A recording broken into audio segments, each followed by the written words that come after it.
Yes, here to get into the Big Lebowski, which just holds up as an all-time favorite comedy in its depths of mysticism and just incredible entertainment value and its ultimate easygoing kind of perspective on life. And it's one of the best screenplays of all time. I've kind of heard this like depicted almost described as like kind of what 2001: A Space Odyssey does for the science fiction genre. This does for the comedy genre, and I can totally sense that as this just really does perfectly spoof everything in a way. It's kind of got a uniquely laid back tone around a bunch of random chaos, and it's just wonderful from start to finish. Just seeing just the Coen's depiction.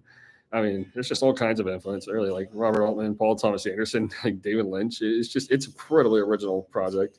Every character, every beat just stands out perfectly between just I mean just the ultimate buddy dynamic, just alone between Jeff Bridges, John Goodman, Steve Buscemi. I mean, amongst just many other qualities about it, it's just kind of about laid back perspective in an insane world, you can say. And it holds up every single time. Every time it's rewatched, it easily feels like it's one of the best feel good depictions of all time. In a lot of ways, it does just have a very rosy kind of resonance in many levels. And all the side characters here are just incredible. Like all this is so good. Kind of feels like again like the Coens at this phase like in the mid late '90s were often kind of transcending everything they'd done before. You know, like it's like I think they made Fargo. They kind of even realized they wanted to spoof what they were doing there and take everything less seriously.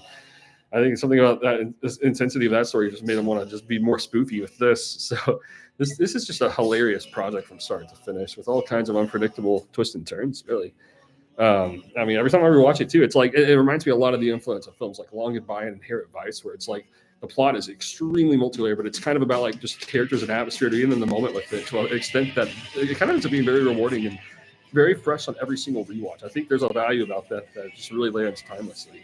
And again, this is depicting the early '90s. I think it's kind of looking at maybe the best, healthiest, laid-back kind of outlook on a lot of the slacker life perspective that was done in the early '90s. That was perhaps extremely serious at the time. I think this kind of is a perfect foundation of spoofing everything about the time in a way that's very timeless. I think and very influential to like so much 21st century art and perspective. I mean, this is just really a big time kind of a moment and just originality. Because it's very like the screenplay is endless mystifying as to like and I think it's just one of the projects we're studying every day of just like how do the Coens map out something like this? How do they write these kind of subtle character beats that hold up forever like this? It's just so much mysticism. It's like these days it's like I think this all feels like a lot like that Pulp Fiction kind of influence. Even like in every sense of the word, and even in like a lot of like it's just like spoofy, like Doctor Strangelove as well. It's just silly. Like everything about this is very over the top, strangely perfect in how it's executed by the Coen brothers. But I mean, this is just a big time moment of filmmaking, and again, it's just like you're just lost with the atmosphere and just emotional storytelling in its own kind of way entirely. It's really funny. It has some of the best flow. One of the most rewatchable projects ever made. And it's just so many lines here you just never forget, really. So yeah, this is a perfect kind of hangout depiction. There's so many scenes that are rewatchable. You can just go back and any time just kind of get caught right up into what this project is on to. It's absolutely perfect from start to finish, and it just gets better every time. Every rewatch, it just kind of feels like it consistently holds up.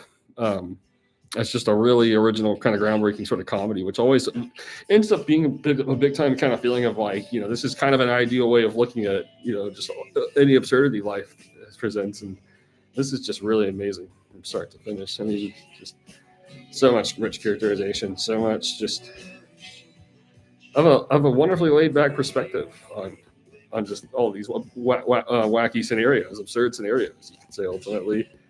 Um, it's very original. It stands apart from any other of these Norse. I think this is more distinctively hilarious than anything. This is ultimately I feel distinctively feel good note.